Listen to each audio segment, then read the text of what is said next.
Cette 5e édition des débats de la com avait pour thème le dessin de presse. Caricature, contestation, censure étaient au cœur de la discussion.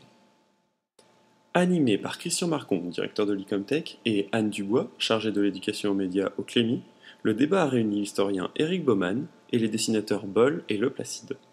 Nous les avons rencontrés quelques minutes avant leur intervention. La caricature, de façon massive, elle ne commence vraiment à toucher un large public qu'à partir de la fin du XVIIIe siècle. Et puis c'est surtout au XIXe siècle, à partir des années 1830, qu'elle commence à prendre des formes d'expression et une diffusion dont l'ampleur s'apparente à ce que l'on peut connaître dans les périodes suivantes. Mais cela dit, dès le XVIe siècle, on a un usage par exemple de la caricature lors des conflits religieux qui opposent les protestants et les catholiques.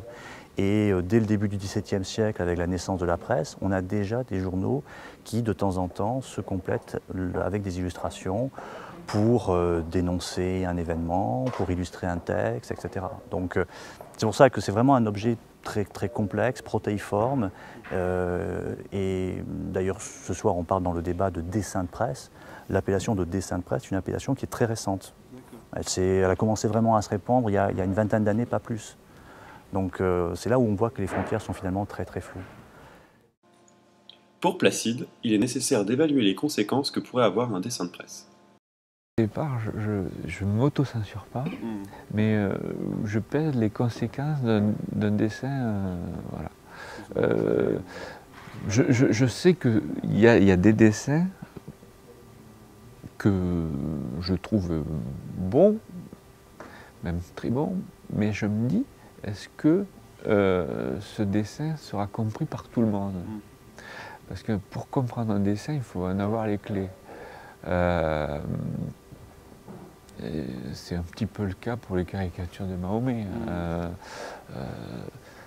Apparemment, ce qui est compréhensible en Europe ne l'est pas au Pakistan. Donc, or, aujourd'hui, le but d'un dessin, c'est pas de déclencher des révoltes, des manifestations sanglantes, des incendies d'ambassade. Donc, je me dis, ce dessin, si je le fais comme ça, il peut être instrumentalisé de telle ou telle façon. Donc il faut aborder le sujet de façon comique, même trash des fois, hein, mais qu'on ne puisse pas le comprendre de façon différente. Ouais. Un dessin, c'est quand même un coup de poing, c'est un choc des fois. Hein. Et si on n'a pas la culture nécessaire pour le comprendre, mais les gens réagissent mal.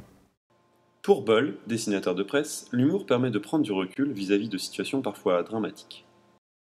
L'humour vous oblige d'abord à réfléchir à ce que vous voyez pour le retranscrire. Et pourquoi est-ce que vous utilisez l'humour?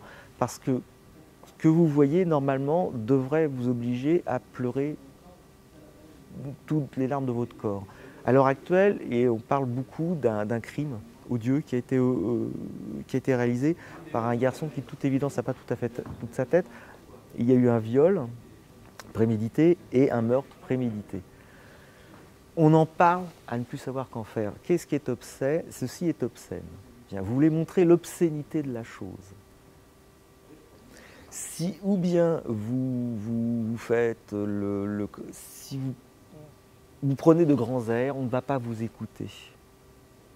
Parce que ou vous regarde pas, ou simplement votre discours sera tellement lénifiant qu'on ne vous écoutera pas. Maintenant, on va utiliser l'humour.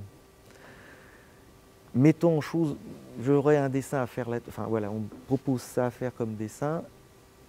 Qu'est-ce que je montrerais? Je montrerais des gens qui promènent leurs chiens. Pourquoi les gens qui promènent leurs chiens? Parce que c'est le moyen de faire rencontrer des personnes de classes sociales différentes, en fonction du chien, la tête du chien, la manière dont ils sont habillés, ils diront des choses différentes.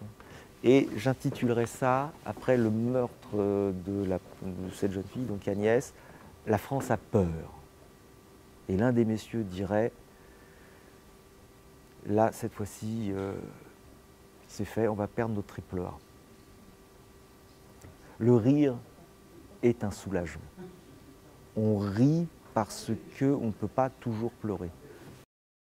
Cette 5e édition sur les dessins de presse a suscité de vifs échanges. Le public attend avec impatience les prochains débats de la com au printemps 2012.